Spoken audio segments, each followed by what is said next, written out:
o mais recente trabalho para o Gema Morta. No fim era o Frio, o disco acabadinho de chegar às bancas.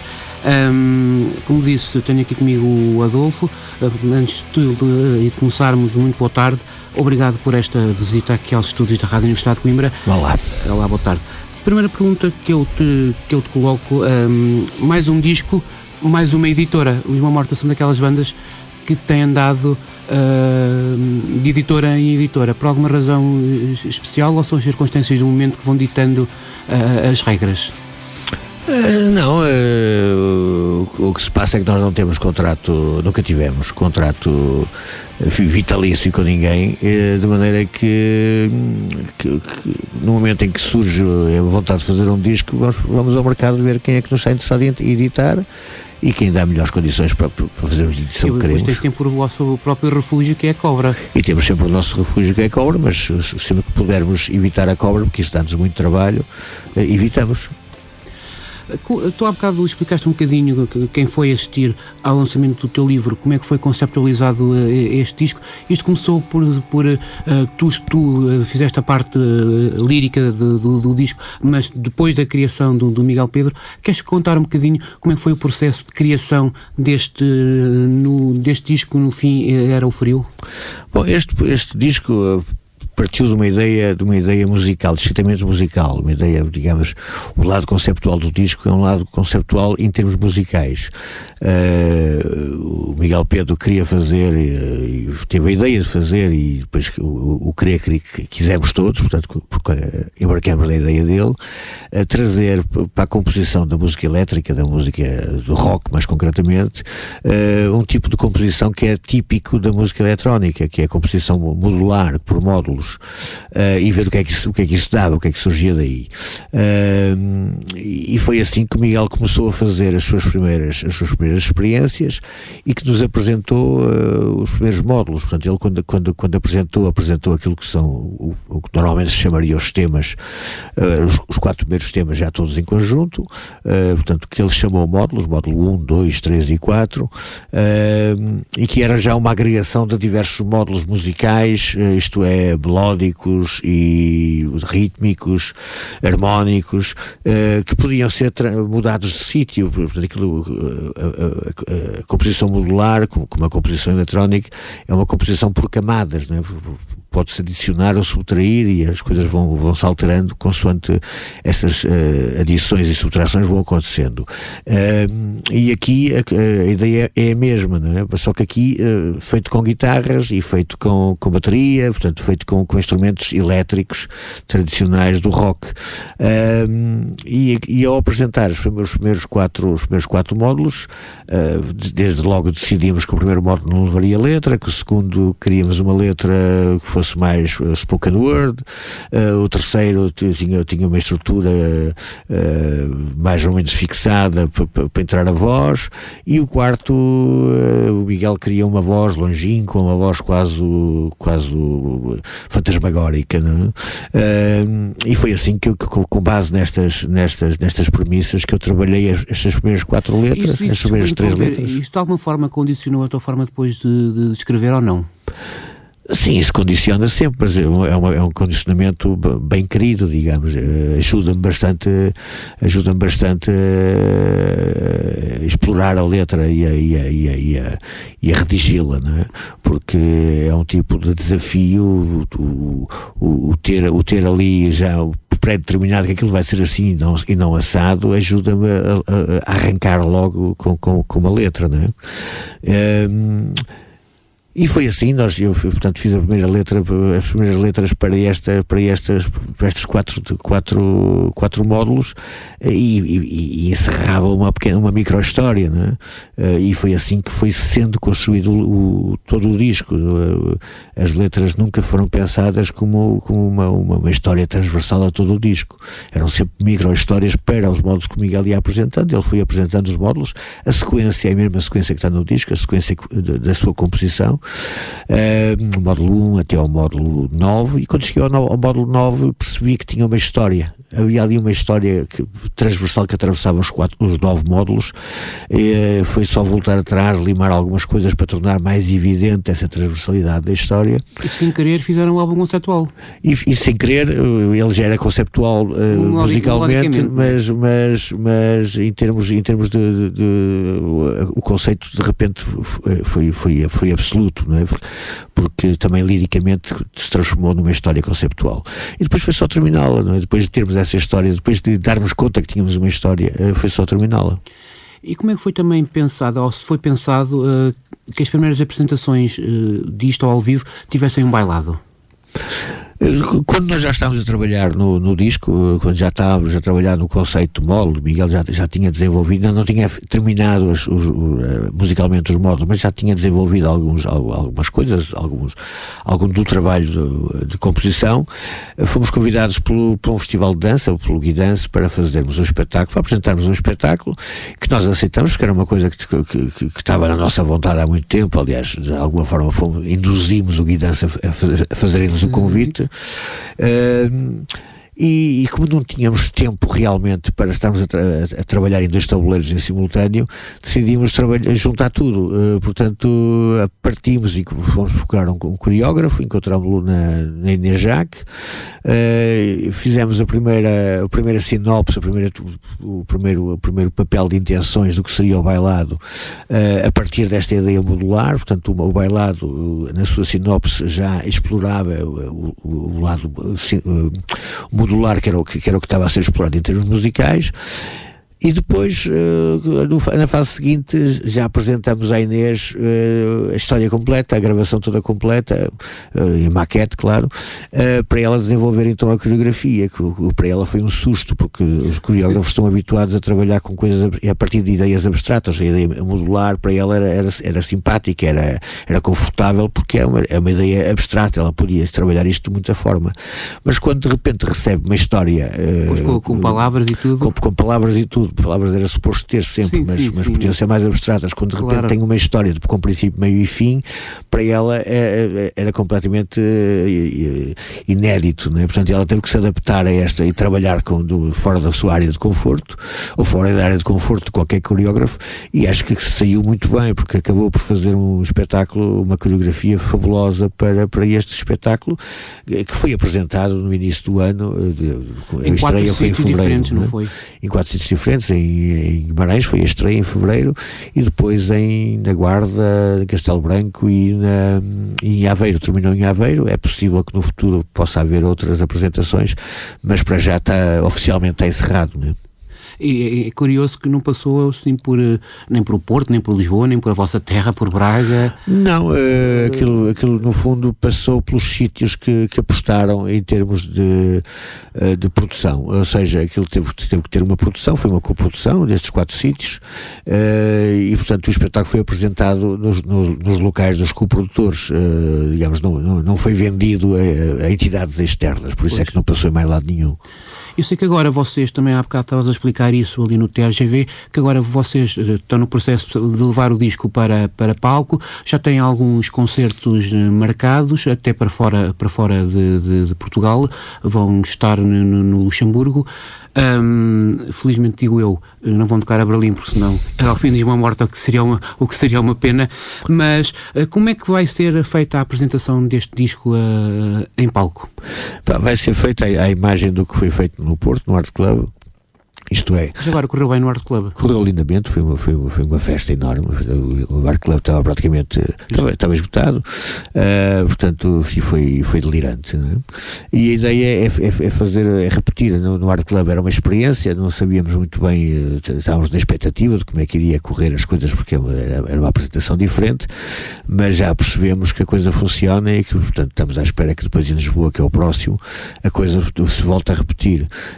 Porque a ideia é fazer um espetáculo em 2 partes, portanto como se fossem 2 espetáculos. No primeiro espetáculo apresentámos este disco de fio a pavio, portanto no fundo é o que já fizemos no bailado, mas agora sem bailarinos, só com a banda em palco, e depois fazemos um pequeno intervalo e depois fazemos um segundo espetáculo em que muda o cenário e muda tudo e que tocamos repertório e que acaba por funcionar. Enquanto o primeiro espetáculo é uma espécie de imersão nesta história do novo disco, nesta história de No Fim Era o Frio, a segunda parte acaba por ser uma celebração, transforma-se mesmo em festa. É um 2 em 1. É um 2 em 1, em que as coisas acabam de uma forma muito em delírio, não é? Portanto, em apoteose, o que é muito reconfortante, como é evidente, não é?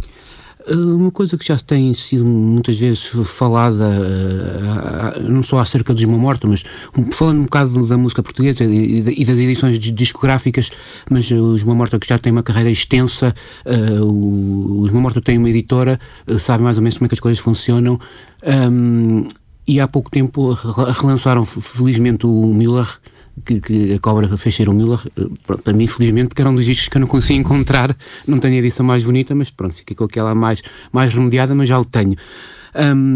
Como é que vocês olham, e tu, para o papel das editoras, especialmente no reeditar de material de bandas que algumas como vocês estão no ativo, se calhar fazia sentido estarem as coisas cá fora, porque há pessoas que procuram e não encontram. Como é que vocês olham um bocado para o papel da reedição de música em Portugal? Epá, eu acho que é uma coisa que está a dar os primeiros passos, porque a tendência é a tendência do mercado, é fazer só novidades, não é? As pessoas, desde a crítica, desde o jornalismo, que está tudo muito incipiente. O jornalismo desapareceu em Portugal, o jornalismo cultural, e nomeadamente musical. Deixou de ter espaço, deixou de ter meios próprios. O aparecimento da internet veio criar uma mata de ilusões, portanto as coisas em papel deixaram de ter a força que tinham. Na internet as coisas chegam, mas não chegam, porque as pessoas passam a correr e não leem, não se prendem ao que lá está. De maneira que é dada pouca importância, é dada relativamente pouca importância às novidades, mas muito menos importância, sequer não é dada importância nenhuma às reedições e ao património existente.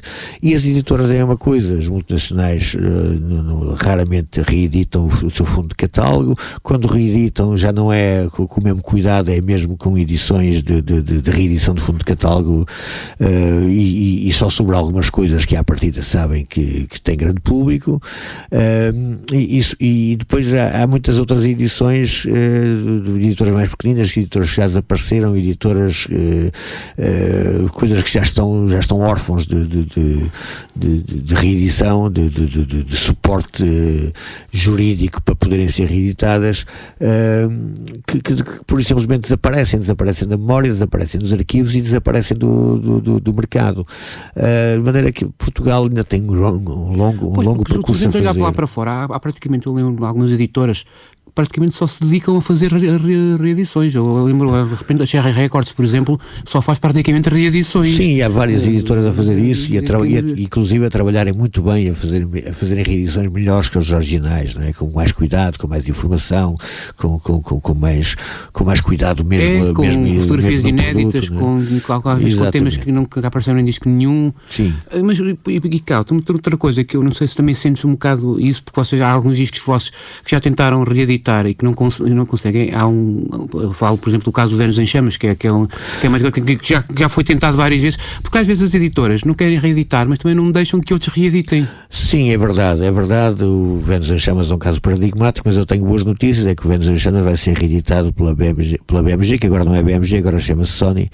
Eu também achei estranho, porque nos entretantos o primeiro dos Sitiados também era BMG e acabou por ser reeditado pela Sony, porque é que o vosso, que é tão pedido para sair, mas vai ser reeditado agora, vai ser reeditado agora, salvo erro, em novembro.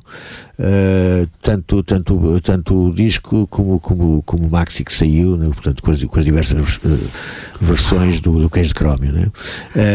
Tudo no mesmo, em CD e em vinil. Em vinil não sei se vai sair o maxi, vai sair, se calhar só sai o CD, ou melhor, no vinil vai sair o CD e o maxi no mesmo, porque nunca havia, vai ser um disco duplo, e o vinil provavelmente irá só sair o CD, né? Em CD vai sair só o disco. Mas foi a informação que me transmitiram da própria Sony, pedir-nos autorização para fazer essa reedição, ou dar-nos conhecimento mais concretamente dessa reedição, que as coisas saíram em novembro, o que para nós foi uma belíssima notícia, porque havia efetivamente muita pressão e muita procura para esses discos. Eu vi sempre muita gente a procurar. Já houve várias editoras pequeninas a tentarem reeditar esse disco, e as detentoras dos direitos, que é agora a Sony, não cedia nem reeditava, portanto, mas finalmente vai fazê-lo, que para nós é uma belíssima notícia.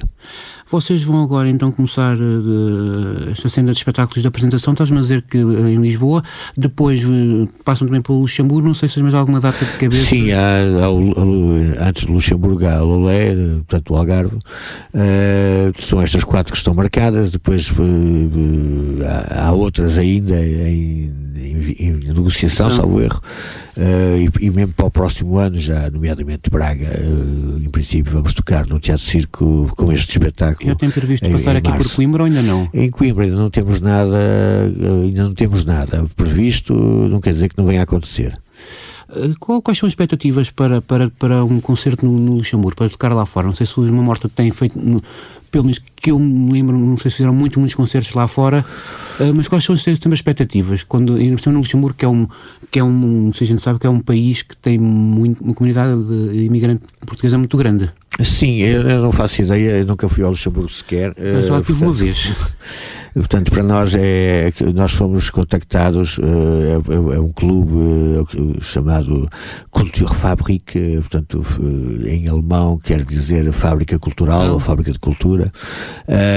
Acho que é um clube famoso lá no Luxemburgo, e foram eles que nos contactaram e quiseram levar-nos. Nós já temos alguns concertos no estrangeiro, no Luxemburgo nunca fomos, temos em Espanha, temos em França, temos em Itália, temos no Brasil, e nunca tocamos para comunidades portuguesas, mesmo em França, que também tem uma comunidade portuguesa muito grande.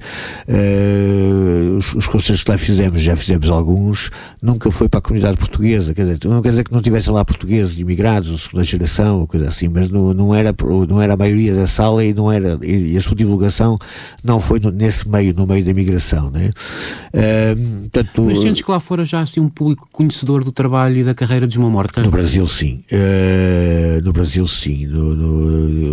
na Galiza também há alguma. Mas a Galiza é quase Portugal. Sim, mas há algum interesse, apesar de termos ido lá poucas vezes, há algum interesse, algum conhecimento, nomeadamente em determinados setores. Em França ou na Itália, às vezes que lá fomos, foi uma surpresa, mesmo em França, já fomos lá 3 ou 4 vezes, cada vez que lá vamos é sempre surpreendente, as pessoas parece que estão a ver, e provavelmente estão, Uma Morta pela primeira vez, e a cair-lhes do céu, não é? Porque eles não conhecem. E não sentes que a língua é um entrave? A língua é evidente que é um entrave, nós falamos uma língua que ninguém percebe. Pois, por isso é que eu acho. Mas acho que a reação que nós temos tido, é evidente que se percebessem a língua a relação seria outra, mas a reação que temos tido é que as pessoas dizem que são induzidas apenas pela música e pela performance e pela forma como a expressividade musical acontece, que são induzidas a apreciar, mesmo não percebendo exatamente ou de todo o que é que eu estou a dizer, não é? O Uma Morta também se dizia há bocadinho e é sabido, tem 35 anos de carreira, não aqui desde 84, o primeiro disco pela Marmanta foi em 88, se não estou enganado. Já fizeram muitas coisas, já passaram por muitos palcos, já tocaram para muitas pessoas, mas o que é que nestes anos todos, tirando o caso de dizeres que nunca foram tocar a Berlim, o que é que ainda falta à carreira de Uma Morta? Não faço ideia, aparentemente não falta nada, mas isso já não falta nada há muito tempo e estamos sempre a encontrar coisas que ainda não fizemos e que é interessante fazer. De maneira que é sempre uma pergunta difícil, porque neste momento estamos a saborear esta última coisa. Que pensávamos que não faltava, mas que afinal faltava, que era trabalhar, por um lado, trabalhar o bailado. O teatro já tinha feito mais ou menos com o Müller? Sim, o teatro já o exploramos com o Müller e com o Maldoror, duas formas diferentes de explorar. O bailado nunca tínhamos explorado, mas também nunca tínhamos explorado este tipo de composição modular, portanto foi uma experiência nova e neste momento estamos a desfrutar dos resultados dessa experiência. Há 5 anos, quando fizemos o último disco, nunca pensaríamos que nos faltava alguma coisa, não é? Então tínhamos feito uma experiência outra que era pôr as canções com um tempo muito, muito mais lento do que o habitual e ver o que é que resultava, se saíram canções arrastadíssimas e muito pesadas. O que veio ao encontro do espírito da época, mas se nos perguntasses há 5 anos se nos faltava alguma coisa, eu diria que não, e pelos vistos ainda faltava, né? Porque encontramos outras coisas para fazer e é o que eu te respondo hoje, não, mas provavelmente amanhã já encontraremos outras coisas que nos faltam. E o facto, se calhar, de vocês nunca terem estado ligados com uma editora fixa, terem sempre poder de movimentar-se livremente e criar livremente, se calhar isso é que tem feito, digo eu, não sei se concordas, perdurar se calhar o Esma Morta no tempo. Não, a relação com a editora, com as editoras não tem nada a ver, não é relevante. Eu estou a dizer, no caso, vocês conseguirem manter sempre aquele lado mais independente. Sim, mas sem se vergarem muito. Isso não tem a ver com as editoras, isso tem a ver com o facto de nós não necessitarmos da música para sobreviver. Nós temos essa liberdade. Também, pois, exatamente. Isso faz com que nós façamos exatamente aquilo que nos passa pela cabeça. Exato, e quando quer e quando bem nos apetecer, sem pensar em consequências, né? Se a coisa for um flop, não traz mal. Mas naquele caso, se vocês tivessem assinado um contrato muito prolongado, às vezes com as editoras tinham de X em X tempo estar a lançar um disco e não sei. Sim, mas isso não acontece. Isso não acontece. Nós editávamos no nosso início em 88 e até quase finais dos anos 90, editávamos discos a uma velocidade vertiginosa, né? Nós editávamos praticamente um disco por ano. Também a idade era outra, não é? Era mais nova. E tínhamos mais tempo, éramos estudantes. Exatamente, pronto. Portanto, ninguém fazia esse tipo de edições na época, sobretudo na época do vinil. As pessoas demoravam mais tempo a editar a deixar um disco de um disco ao outro, né? Nós fazíamos isso muito rapidamente. Qualquer oportunidade de gravar nós gravávamos, qualquer oportunidade de edição nós editávamos, e ninguém o fazia, mesmo os grupos ligados a grandes editoras não faziam o disco de 3 em 3 anos, que era a média normal. Depois, com os nossos afazeres profissionais, com as famílias, com as crianças a nascerem, essas coisas todas, o nosso tempo começou a minguar, não é? E portanto começamos a rarear as nossas composições, as nossas edições, o que é perfeitamente normal. Prepararem de outra maneira e ligarem para elas. Não temos nenhuma pressão para editarmos de 2 em 2 ou 3 em 3 anos, não temos. Se demorarmos 5 anos, como demoramos destes 2 últimos, quer dizer, pelo meio editamos 2 discos ao vivo, mas entre originais de estúdio demoramos 5 anos. Não vem mal nenhum ao mundo para nós. Levamos o tempo que for necessário, segundo as nossas disponibilidades e as nossas vontades, porque não vivemos disto. Não temos que ganhar dinheiro para pagar a casa ou o carro ou a comida ao fim do mês, não é? Claro. Porque ganhamos dinheiro do outro lado, não é nisto, e portanto nesse sentido temos uma liberdade criativa absoluta, não é? Tu logo à noite fizeste há bocado a apresentação do teu novo livro de poesia, que congrega poemas, agora não falta-me as datas, entre 78 e 2018. Pronto, então foi um livro que tu fizeste um bocado também a convite do Walter Ugumem. Tinhas dito também, fizeste ali também que já tinhas mais ou menos os poemas selecionados. O livro acabou de sair. Logo à noite vais estar também a passar música no Pingamão. Não sei se já foste alguma vez ao espaço ou ainda não. Não, nunca fui. Sei que é um espaço muito pequenino, mas não conheço. Mas vais-te surpreender com o espaço e essencialmente com a decoração.